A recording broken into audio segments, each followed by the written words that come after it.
Ever feel like you're surrounded by people but still feel alone? Like you're doing everything you're supposed to, but something's missing. I'm Mohammed. I've spent years moving through countries, cultures, and conversations, and if there's one thing I've learned, it's that life is more complicated and more human than we often admit. So I started this vlog, not to lecture, but to explore the things we all feel. Identity, loneliness, faith, connection, and sometimes I'm joined by someone special. This is Namin, my funny, smart son. He's 5. But he asks the best questions, like, why do people smile when they're sad? And honestly, he gets to the heart of things faster than most adults. This isn't a typical vlog. It's a space to slow down, think out loud, and maybe hear something you've been ignoring inside yourself. Welcome to the conversation. Let's get curious together. So here's how it usually goes. Step 1, someone says or does something awful. Step 2, internet outrage. Step 3, apology video with a sad piano track. Step 4, disappearance. Step 5, surprise comeback, new podcast, Netflix doc, perfume line.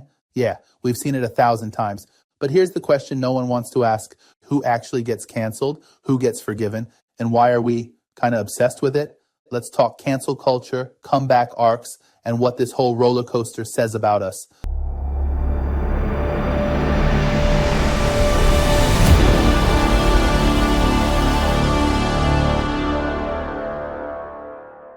So first, what does canceling really mean? In theory, it's social accountability. As someone says or does something harmful and the public responds with consequences, unfollows, boycotts, calls for removal. Sounds simple, right?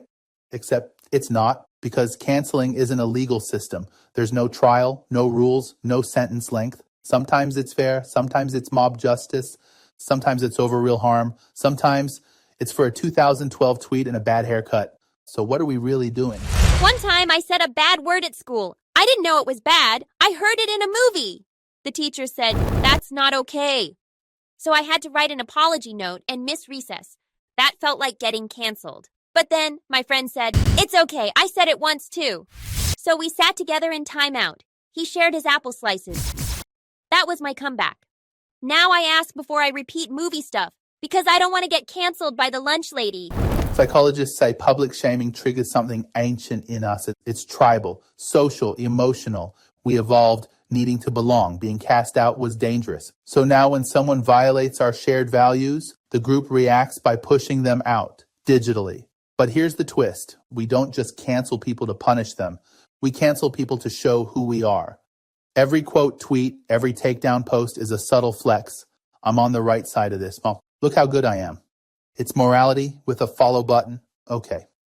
But then why do some people bounce back like nothing happened? Simple answer, power and narrative. If you're rich, famous, or have a strong fan base, you're rarely canceled forever. Because you have what most don't. PR teams, platforms, and loyal defenders, but also humans love a redemption arc. We love stories of downfall, reflection, and comeback. It's biblical, it's Hollywood, it's relatable. And when someone returns looking humble, changed, and rebranded, we're oddly quick to forgive, especially if we liked them before. My sister canceled her friend last week. She said, "We're done." She lied about my pink hoodie. It was serious, but then they were playing together again 2 days later.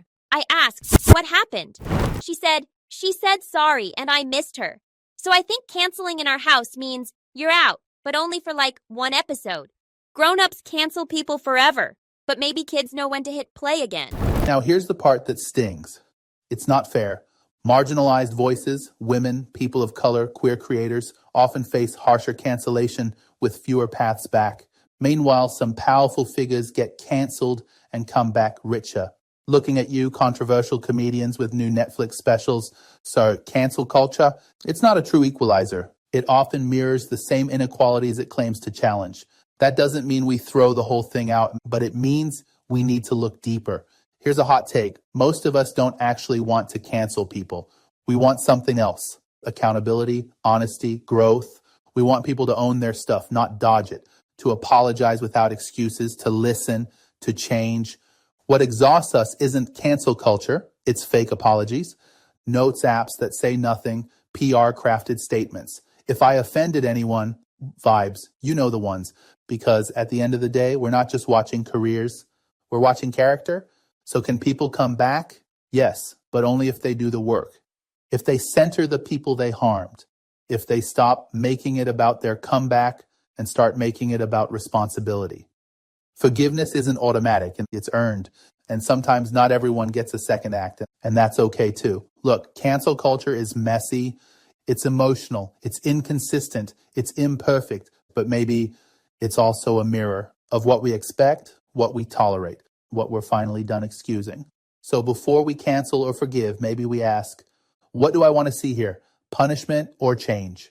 Thanks for sticking with me on this one. If you've got thoughts, stories, or hot takes, I'd love to hear them below.